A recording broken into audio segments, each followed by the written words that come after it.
Bonjour à tous, bien-aimés, j'aimerais partager avec vous quelques pensées autour de la place de la parole de Dieu dans nos vies.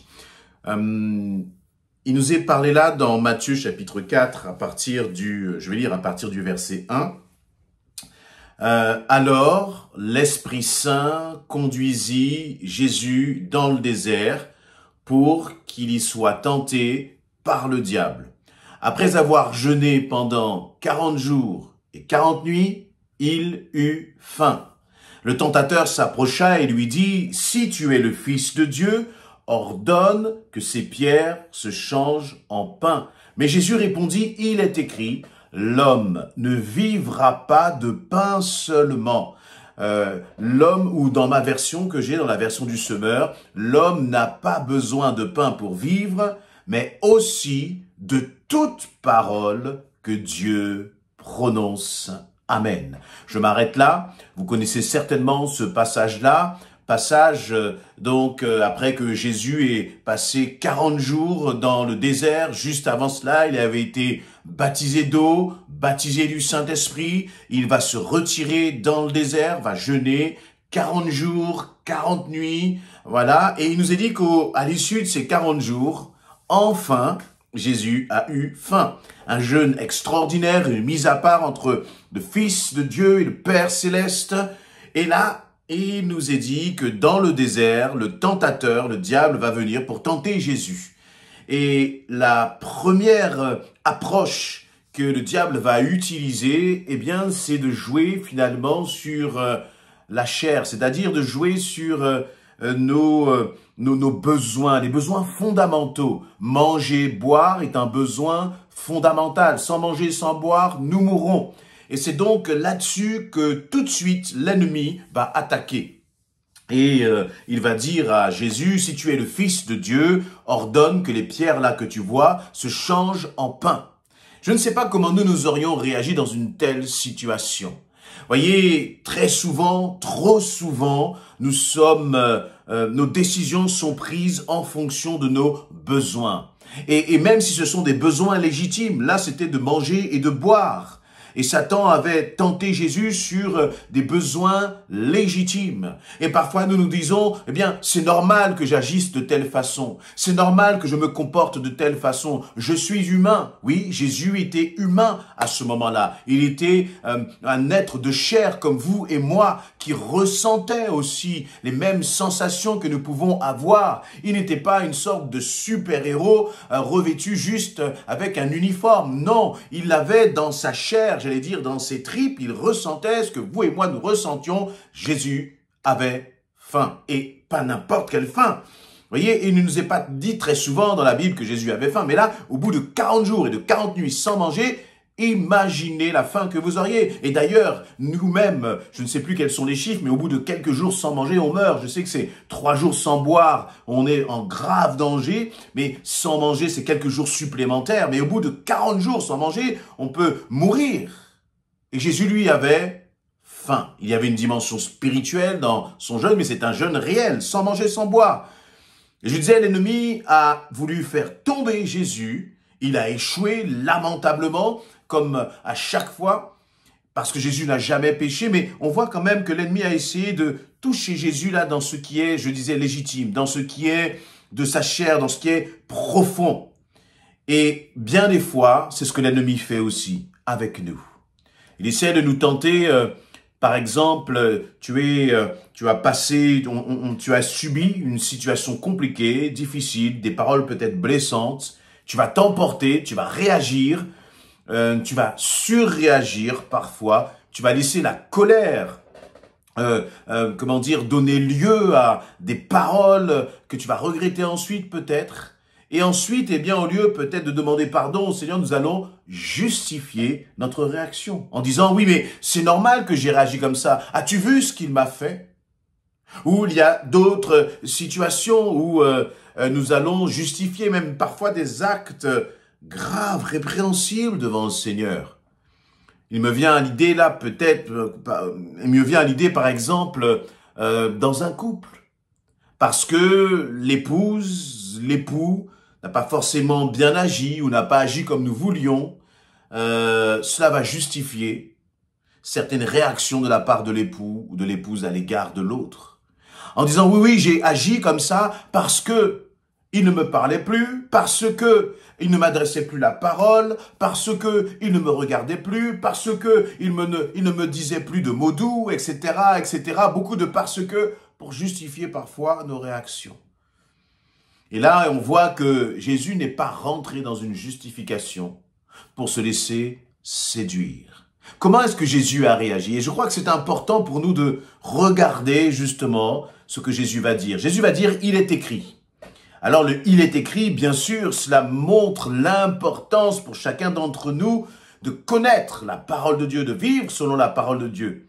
Et qu'est-ce qu'il est écrit? Il est écrit « l'homme n'a pas seulement besoin de pain pour vivre, mais aussi de toute parole que Dieu prononce ». Et c'est là où je veux en venir. Quelle est la place de la parole de Dieu dans nos vies, dans ma vie, dans ta vie? C'est tellement important. Laissez-moi vous dire une chose. Plus je lis la Bible, plus je l'étudie, plus je la partage et plus je suis un homme heureux. J'ai une famille, j'ai un travail comme chacun d'entre vous, ou pour certains, mais en tout cas, ce que je réalise, ce que je vis, c'est qu'il n'y a pas de plus grand bonheur que la parole de Dieu révélée par le Saint-Esprit.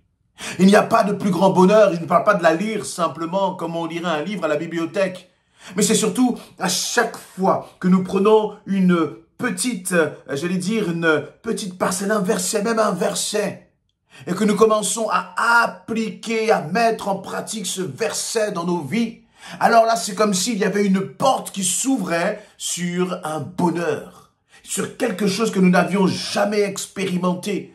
Et nous nous disons, mais Seigneur, pourquoi j'ai tellement résisté à ta parole? Pourquoi je l'ai tellement négligé? Pourquoi je n'ai pas appliqué lorsque tu m'as demandé d'aimer mes ennemis? Lorsque tu m'as demandé de les bénir? Lorsque tu m'as demandé de prier pour ceux qui me faisaient du mal? Lorsque tu m'as demandé de pardonner? Lorsque tu m'as demandé, Seigneur, de confesser mes péchés? Lorsque tu m'as demandé de m'humilier? Lorsque tu m'as demandé de considérer les autres comme étant au-dessus de moi-même? Lorsque tu m'as demandé d'apprendre à renoncer pour te suivre, Jésus-Christ? Pourquoi ne t'ai-je pas obéi plus tôt? Pourquoi n'ai-je pas fait ce qui est écrit dans cette parole merveilleuse? Parce que depuis que je le fais, je suis un homme heureux, mon Seigneur. Est-ce que vous vivez cela, bien-aimés? Alors bien sûr, nous sommes en constante transformation. Et j'espère que pour vous, c'est en constante croissance. Et c'est tellement bon justement de mettre la parole de Dieu à sa bonne place, à la première place dans nos vies. Sinon, nous marchons comme des aveugles. Alors que la parole de Dieu, c'est une lampe justement à nos pieds, une lumière sur notre sentier, nous est-il dit dans la parole. Une lampe à nos pieds. Quelle lampe allumes-tu avant de prendre des décisions? Quelle lampe utilises-tu? Vas-tu consulter les hommes? Vas-tu voir dans les encyclopédies? Les encyclopédies, c'est passé. Vas-tu regarder sur Google? Ou vas-tu devoir réunir tes amis? Ou faire des conciliabules? Ou peut-être te reposer sur ta propre intelligence? Plutôt que de s'appuyer sur la parole de Dieu. Et trop souvent, nous consultons la parole de Dieu après coup, après avoir pris des décisions, après être dans l'impasse, après finalement avoir pris la mauvaise décision. Nous crions à Dieu à ce moment-là. Et je parle de crier à Dieu. Vous voyez, il ne suffit pas simplement de crier à Dieu.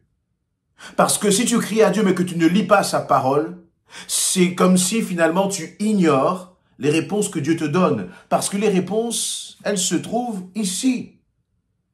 Et des fois par négligence, par paresse, par excuse du type « je ne comprends pas ce qui est écrit dans la Bible », ben pourtant c'est écrit en français. Oui, c'est vrai, parfois il y a des concepts qui peuvent être un peu compliqués à saisir, mais le Seigneur ne demande qu'une chose, c'est de révéler sa parole. Et puis il y a très certainement près de toi des aînés dans la foi, des pasteurs, des anciens qui peuvent t'expliquer, partager avec toi, discuter avec toi autour de la parole. Elle est bonne, bien-aimée. Elle est tellement bonne que je ne pourrais pas avoir des paroles du jour chaque jour si ce n'était pas sur la parole de Dieu. Mais elle est tellement riche, c'est un puits inépuisable. inépuisable. Nous n'en ferons jamais le tour. Nous ne ferons jamais le tour des merveilles de la parole de Dieu. Alors oui, Jésus, lorsqu'il dit que l'homme ne vivra pas de pain seulement, et pourtant, j'aime manger. Pourtant, j'aime les bonnes choses. Et vous, certainement aussi. Voyez, alors, si déjà nous aimons manger, à combien plus forte raison aimerions-nous manger après un jeûne de X jours? De X jours. Et pourtant, tous les plaisirs que peut nous apporter la table, tous les plaisirs que peut nous apporter la nourriture, ne remplaceront, sont incomparables à ce que la parole de Dieu peut nous apporter. Mais voyez, dans nos vies, dans notre quotidien, il y a des choses qui sont importantes, mais éphémères, telles que la nourriture, et qui ont justement une place non négligeable. À combien plus forte raison la parole de Dieu qui nourrit notre âme, qui nourrit notre esprit, et je crois même qu'il nourrit notre corps, parce que d'une certaine façon, elle nous guérit, la parole de Dieu. Elle nous fortifie, elle nous encourage. À combien plus forte raison devons-nous soigner la parole de Dieu et être capable de dire? Parce que lorsque Jésus dit « il est écrit », ce n'est pas simplement qu'il est en train de le dire, il est en train d'agir aussi en se basant sur la parole de Dieu. Et c'est ce qui est important. Le Seigneur ne veut pas que nous soyons des docteurs de la loi qui ne sachent que la citer et qui ne l'appliquent pas. Non, le Seigneur veut que nous soyons des théologiens pratiquants de la parole de Dieu. C'est-à-dire des hommes, des femmes qui connaissent la parole, c'est important, et surtout, encore plus important, qui la mettent en pratique, mais qui la considèrent comme un pain de vie. Je mange chaque jour, et même plusieurs fois par jour. Alors Seigneur, aide-moi, aide-nous à manger chaque jour ta parole, et voire plusieurs fois par jour, afin qu'elle soit comme gravée dans nos cœurs, et que mes décisions, je ne les repose plus, je ne prends plus mes décisions à partir de ce que je pense, à partir de ce que je crois, ou à partir de ce que l'on m'a dit, mais que je prenne mes décisions à partir de ta parole qui est ce pain de vie. Amen.